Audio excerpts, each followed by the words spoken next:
Soil is important to all of us. In Hebrew traditional language, the word Adamah, or as we have shortened it, Adam, meant earth, the soil. Soil provides nutrients that sustain plants for food and anchors their roots. Soil purifies most of the water on earth and regulates excess rainfall and prevents floods. Taking care of the soil is an important duty, and not just if you're a farmer. The National Climate Assessment shows that in recent years, areas of the Southwest have been as dry or drier than during the Dust Bowl of the Great Depression. And the Dust Bowl is happening today. Dust storms with winds up to 50 miles an hour rage through the region, and fields that were once productive turn to dust. Ken Burns made a documentary on the Dust Bowl years, and narrator Peter Coyote stated in the film it was the worst man-made disaster in American history. The reason it was called man-made was because the Great Plains had been tilled by millions of acres in order to take advantage of high crop prices. But once those prices fell, the fields went unplanted, leaving open soil exposed. One of the big things with that was that, with the Dust Bowl, was our settlers came in and they had the plow.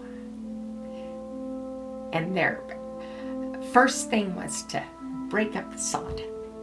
That was what the settlers did, was they tore up that root system. There's nothing like grass roots grow miles and miles deep, but grass roots grow probably as deep as anything. And tore that up. Didn't have the roots in there, didn't have the microbes. And that's what's happened at Chinle today, here on the Navajo Reservation. They've got a Dust Bowl there. During the Great Depression Dust Bowl, high winds gathered up the soil into black walls of dust as much as 10,000 feet high and 200 miles wide that rolled across the land. These black blizzards were terrifying and even extremely unhealthy. The soil conservation practices that went into effect were designed to save the soil, and it is these lessons that should be remembered today. And that's what introduced our conservation practices. But again, at that time, we weren't thinking about microbes. Anne Meloy and a growing number of soil scientists are on the forefront of learning more about the microbes in the soil. They know that soil is alive. Microbes are the microorganisms that break down organic material into forms that plant roots can absorb for their growth. So instead of feeding the plants, permaculture experts will tell you to feed the soil or feed the microbes. The way to feed the microbes is through the addition of organic material. But they did, realize that we needed plants, the roots in the soil.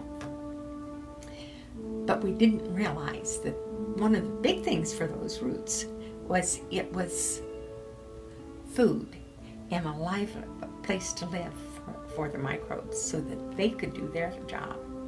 And so what we've got to do now to prevent that is we want to put plants, living plants, on that bare ground to get it back to what it was before the settlers came. Much of the soil in the Southwest is now malnourished, which leads to Dust Bowl conditions. Unsustainable agricultural practices are the chief cause of the problems with the soil, including the use of artificial fertilizers that kill the living organisms in the soil. Unfortunately, soil around the world is now a threatened natural resource. We've got to put life back into the soil. I don't think people really realize the seriousness of this anywhere on the planet. We need to now start thinking about how to keep that life in the soil, because that life in the soil is what grows our plants. It's what cleans up our air. It's what cleans up our water. Composting and permaculture practices will feed the soil. When we feed the soil, in return, the soil feeds us.